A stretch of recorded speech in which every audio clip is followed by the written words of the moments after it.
ಚಿಕ್ಕಮಗಳೂರಿನ ಕಾಫಿ ಬೆಳೆಗಾರರು ಮತ್ತೆ ಸಂಕಷ್ಟಕ್ಕೆ ಸಿಲುಕಿದ್ದಾರೆ. ಹವಾಮಾನ ವೈಪರೀತ್ಯದ ಕಾರಣ ತೋಟದಲ್ಲೇ ಕಾಫಿ ಉದುರುತ್ತಾ ಇದ್ದು ಬೆಳೆಗಾರರು ಕಣ್ಣೀರಿಡುವಂತಾಗಿದೆ. ಈ ಕುರಿತ ಒಂದು ವರದಿ ಇಲ್ಲಿದೆ ನೋಡಿ.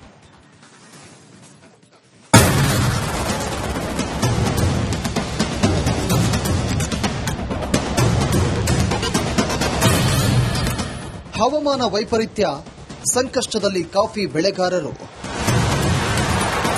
ಶೀತ ವಾತಾವರಣ, ತೋಟದಲ್ಲಿ ಉದುರಿ ಬೀಳ್ತಾ ಇವೆ ಕಾಫಿ.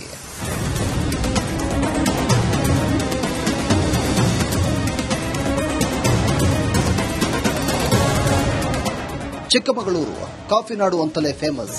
ಚಿಕ್ಕಮಗಳೂರಿನ ಕಾಫಿಗೆ ದೇಶ ವಿದೇಶಗಳಿಂದ ಬೇಡಿಕೆ ಇದೆ. ಪ್ರತಿ ವರ್ಷ ಸಾವಿರಾರು ಟನ್ ಕಾಫಿ ಚಿಕ್ಕಮಗಳೂರಿಂದ ದೇಶ ವಿದೇಶಗಳಿಗೆ ಸಪ್ಲೈ ಆಗ್ತಾ ಇರುತ್ತೆ. ಚಿಕ್ಕಮಗಳೂರಿನ ಬಹುಪಾಲು ಮಂದಿ ಕಾಫಿ ಉದ್ಯಮವನ್ನೇ ಅವಲಂಬಿಸಿದ್ದಾರೆ. ಆದರೆ ಬದಲಾಗ್ತಾ ಇರುವಂತಹ ಹವಾಮಾನ ಕಾಫಿ ಬೆಳೆಗಾರರಿಗೆ ಸಂಕಷ್ಟ ತಂದೊಡ್ಡಿದೆ.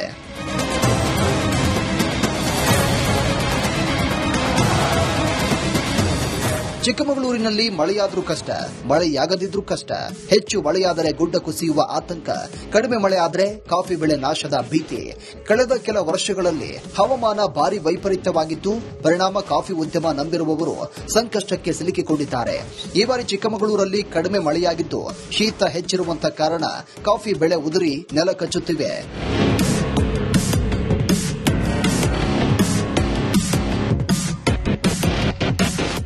ವೈಪರೀತ್ಯದಿಂದ ಈಗಾಗಲೇ ನಮ್ಮ ಮಲೆನಾಡು ಭಾಗದಲ್ಲಿ ಅದು ಪ್ರಮುಖವಾಗಿ ಕಾಫಿ ಬೆಳೆ ಪ್ರದೇಶದಲ್ಲಿ ಅತಿ ಹೆಚ್ಚು ಕಾಫಿ ಕೆಳಗೆ ಬೀಳ್ತಾ ಇದೆ. ಅದು ಯಾವ ರೀತಿ ಬೀಳ್ತಿದೆ ಅಂದ್ರೆ ಕಾಫಿ ಇಡೀ ಬಂಚಿಗೆ ಕಪ್ಪಾಗಿ ಕೆಳಗೆ ಬೀಳ್ತಿದೆ. ಅದೇ ಇಡೀ ಬಂಚಿಗೆ ಬಂತಂದ್ರೆ ಇಡೀ ಗಿಡ ನಾಶ ಆಗಿ ಆ ಗಿಡ ನಾಶ ಆಯ್ತು ಅಂದ್ರೆ ಪಕ್ಕದ ಗಿಡ ಕಾಡ್ತಿದೆ.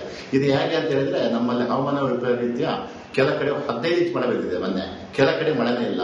ಮಳೆ ಇಲ್ಲದಲ್ಲಿ ನೀವು ಬಿಸಿಲಿಗೆ ಒಣಗಿ ಪಾದರ್ಶದ ಕಾಯಿಲೆ ಈಗ ಈ ಹಿಂದೆ ಏನಂದ್ರೆ ಸುಮಾರು 1 ತಿಂಗಳ ಹಿಂದೆ ಅದು ಕೊಳೆ ಶುರುವಾಗ್ತಿತ್ತು. ಈ ವರ್ಷ ಈಗ ತಡವಾಗಿ ಈಗಾಗಲೇ ಸ್ಟಾರ್ಟ್ ಆಗಿ ಹೋಗಿದೆ. ಈ ವರ್ಷ ನಿರೀಕ್ಷೆಗಿಂತ ಕಡಿಮೆ ಪ್ರಮಾಣದಲ್ಲಿ ಮಳೆಯಾಗಿದೆ. 36% ಮಳೆ ಕೊರತೆ ಎದುರಾಗಿದೆ. ಮಳೆ ಕಡಿಮೆಯಾದರೂ ಶೀತ ಹೆಚ್ಚಿರುವಂತಹ ಕಾರಣ ಕಾಫಿಗೆ ಈಗ ಕಂಟಕ ಎದುರಾಗಿದೆ. ಗಿಡದಿಂದ ಕಾಫಿ ಉದುರುತ್ತಾ ಇದ್ದು ಉತ್ತಮ ಫಸಲಿನ ನಿರೀಕ್ಷೆಯಲ್ಲಿದ್ದ ಬೆಳೆಗಾರರು ನಷ್ಟಕ್ಕೆ ಸಿಲುಕಿದ್ದಾರೆ.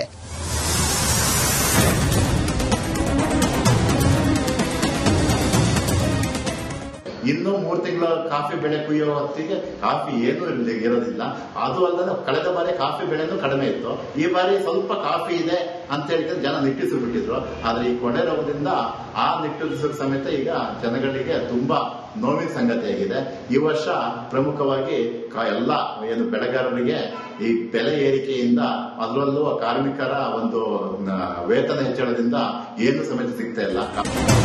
ಇಡೀ ವಿಶ್ವಕ್ಕೆ ಕಾಫಿಯ ಸ್ವಾದವನ್ನ ಪಸರಿಸಿರುವಂತಹ ಚಿಕ್ಕಮಗಳೂರಿನ ಕಾಫಿ ಬೆಳೆಗಾರರು ಹವಾಮಾನ ವೈಪರೀತ್ಯದಿಂದ ಭಾರಿ ಸಂಕಷ್ಟಕ್ಕೆ ಸಿಲುಕಿದ್ದಾರೆ. ಬದಲಾಗ್ತಾ ಇರುವಂತಹ ಹವಾಮಾನದಿಂದಾಗಿ ನಷ್ಟಕ್ಕೆ ತುತ್ತಾಗ್ತಾ ಇದ್ದಾರೆ.